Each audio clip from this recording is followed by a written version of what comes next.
Joined now by Chloe Smith, the Minister of State for Disabled People, Work and Health. Hi, good to see you. Thank you very much indeed for joining us on the programme this morning. Here to talk about a one-off disability payment of, I think, £150. How far do you expect that to go? Can I first of all say how really sad that news is from Liverpool, and my thoughts just go out to the family. The news we're talking about this morning is really important, actually, to support disabled people, and it comes on top of the whole package that the government has put in place to support people on the cost of living. So, actually, in totality, what we're looking at is the 8 million most vulnerable households in the country receiving at least £1,200. So, all in all, I hope this is of serious help to people in the face of rising pressures, which, of course, the government acknowledges. How far do you expect this £150 to go? Well, it will make a contribution, of course, and it comes on top of, as I say, the other support as well. So, for example, £400 to all households on energy bills. So, in the context of the kinds of costs that disabled people face, this, I hope, will make a real contribution to what people are facing. The reason I'm asking you, Minister, is because we have spoken to a young man, a disabled man, who doesn't want to give his name for obvious reasons. We spoke to him a week ago. He said he doesn't, I'm quoting him, does not expect to be alive this spring because of the scary cost of energy bills. Well, obviously, I'm very sorry to hear him say that, and that's a very concerning thing for somebody to say. In that context, I would certainly hope that all of the staff at job centres and in other parts of the welfare system are there to support him as they should be. And, of course, what a person may well be eligible for by means of this payment links to other benefits that they would already be getting. So, for example, personal independence payment or employment and support allowance. So there is, of course, the breadth of the welfare system there to support that particular person or others in a similar set of circumstances.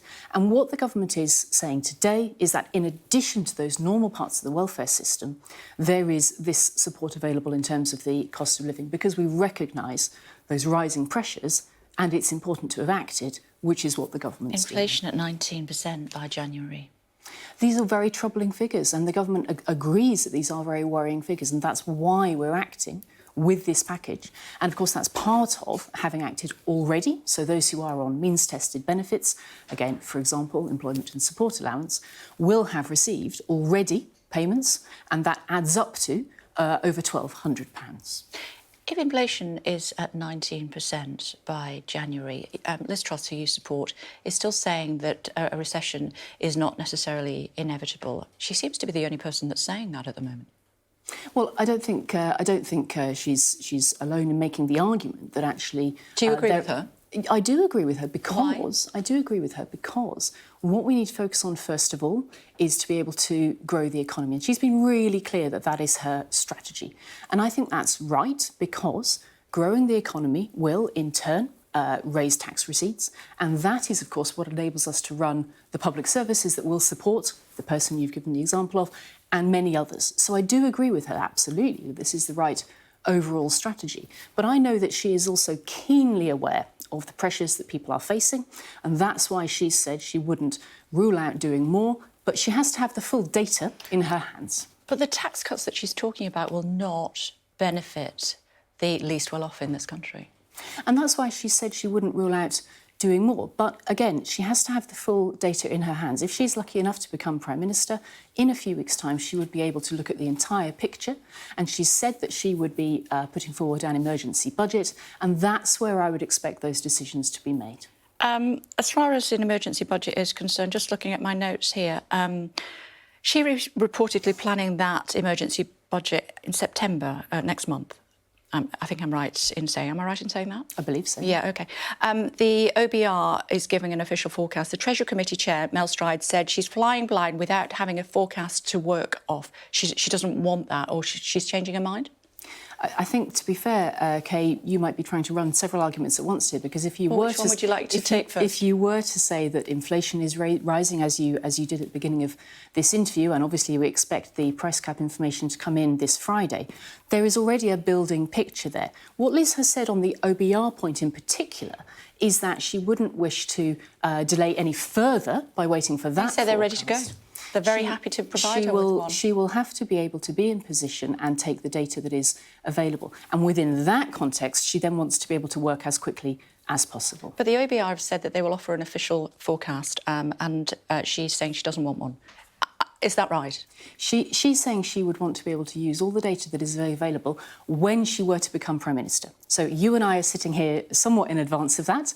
I would love Liz Truss to become Prime Minister for reasons that I've been very clear on, and I think she has a really clear plan and a bold vision. But she will have to have all of that data available at that time, then to be able to make her decisions. Tell me about her bold vision. What's she going to do to help people? Well, in the context of the cost of living, of course, she will be continuing to support the actions that the government has already taken. And it's much, much more than that. And Minister. in the context of the information I'm bringing to you this morning, of course, afresh, is that the disability payments, the £150 that we began by talking about, those will be rolling out from the 20th of September. So I hope that that new information is of some comfort to people. That is part of a plan that gets over £1,200 into the households, into the pockets of the households where most vulnerable people live. Now, that's really important action.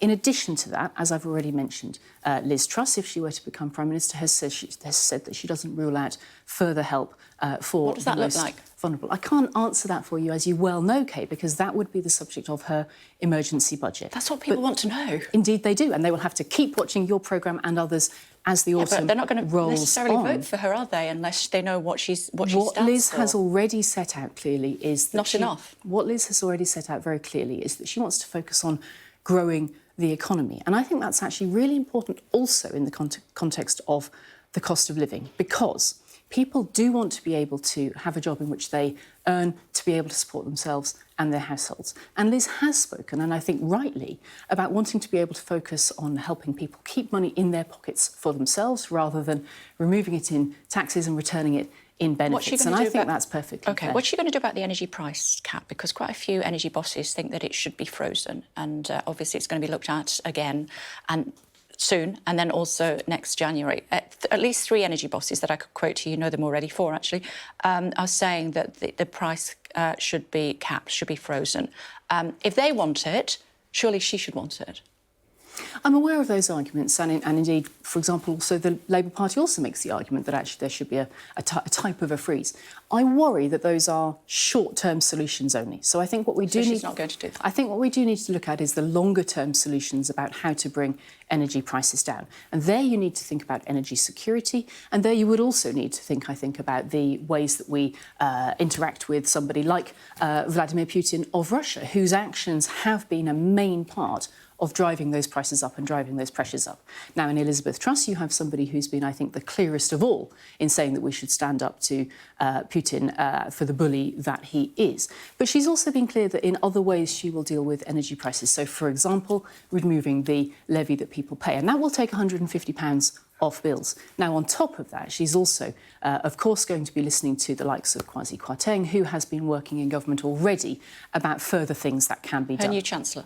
Potentially, that's for her to decide. But this brings me back to the main point. She would be in a position to make those decisions if she became Prime Minister. So she's not ruling it out? I certainly Is hope she ruling would. it out? You've already heard her say that she doesn't rule out further support. And I think that's right. Now, what I'm here to talk about this morning is how we're supporting disabled people with £150 and that is coming on stream in September. That is really important and sits alongside the opportunities for growth that we also hope will benefit disabled people. Because I was talking only last week in studios around the way that we're helping more people into employment. And that is vital.